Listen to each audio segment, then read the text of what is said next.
सरळ भ्रष्टाचार है, सरळ। मैं तुम्हें काम दूंगा, तुम मुझे चंदा देना। म्हणजे काय झालं तर दाऊद सांगायचं ना, ए बिल्डिंग बनाया ना, चल दे हप्ता। सत्ता ताब्यात घेताना काही तत्व, काही मर्यादा। उद्धव ठाकरे विकलांग असताना, म्हणजे दोन्ही हातपाय चालत नव्हते त्या माणसाचे, तेव्हा त्यांचा पक्ष फोडला।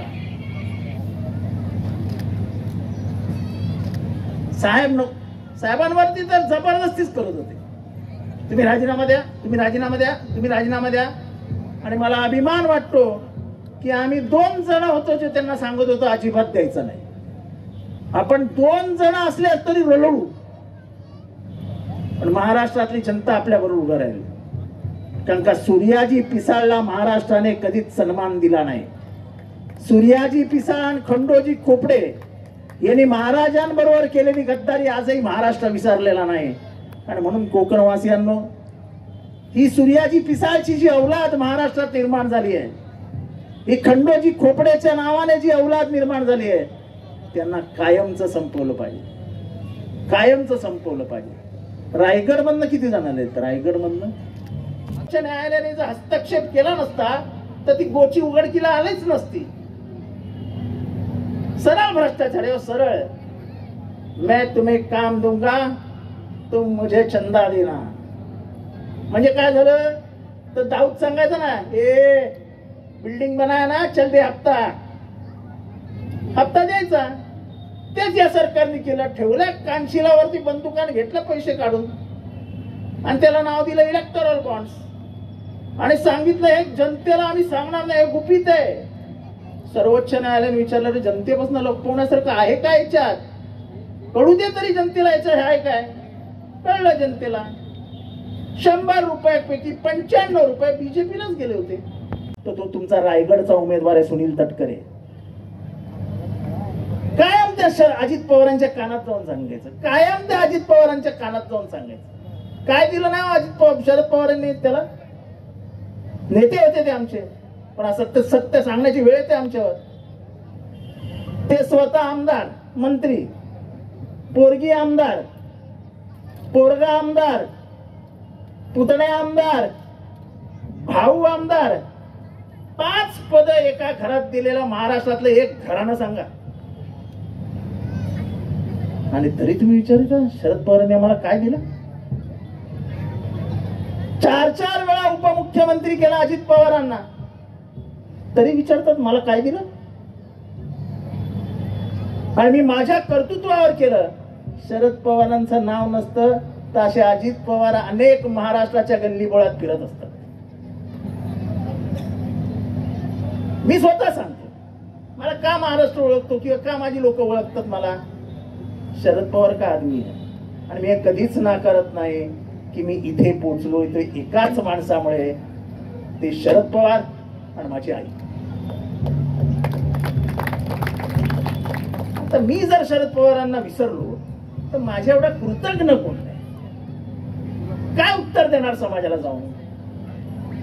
अजित पवारांचं असं काय मोठं कर्तृत्व आहे? मी तुम्हाला 100 निर्णय शरद पवारांचे सांगतो की जे इतिहासात अजरामर आहे। स्त्रियांचं धोरण असो, लातूरचा भूकंप असो, महिलांचं आरक्षण असो, मिलिटरी एअरफोर्स मध्ये महिलांची भरती असो, 100 निर्णय। कोकणचा कॅलिफोर्निया करण्याचा प्लॅन असो, हॉर्टिकल्चरचे निर्णय असो, हे सगळे शरद पवारांनी घेतलेले निर्णय ऐतिहासिक आहे।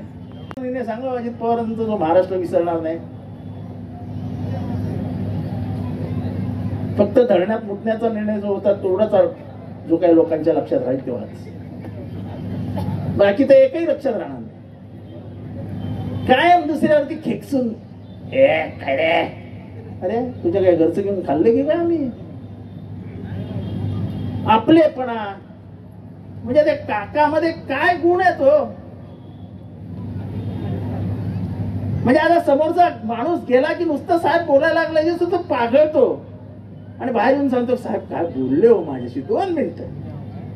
पण कधी कोणी माणूस रुसून बाहेर आलाय शरद पवारांच्या घरातनं असं कधीच झालेलं नाही. त्यामुळे मी एवढं तुम्हाला एवढ्यासाठीच सांगतोय की तुमच्याकडे 2 उमेदवार आहेत ना, एक विनायक राऊत मशाल आणि एक अनंत गीते मशाल.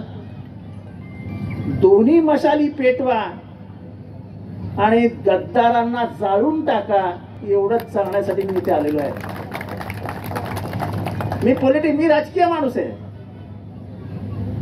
मी असा घास घेत नाही, मी डायरेक्ट जातो. आज शिमगोत्सव आहे, तुम्ही सगळे प्रार्थना करा, माझ्यासाठी करा, शरद पवारांच्या आरोग्यासाठी करा, पण त्याही पेक्षा मोठं तुम्ही मला एकत्र परत कोकणवासी असे भेटणारच नाही. आणि कोकणवासी एवढे सगळे एकत्र भेटत असताना मी माझी राजकीय संधी का वाया घालू? तेव्हा साहजिक मी तुम्हाला ते प्रचाराला वापरणार. तेव्हा मी स्पष्टपणाने सांगतोय, मी हा प्रचार करतो आहे की हा देश वाचवायचा असेल तर तुम्हाला सत्ताबद्दल आवश्यक आहे.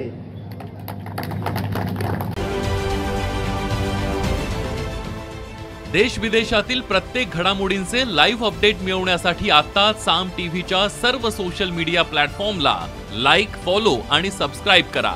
तसंच सर्व नोटिफिकेशनसाठी बेल आयकॉन प्रेस करायला विसरू नका.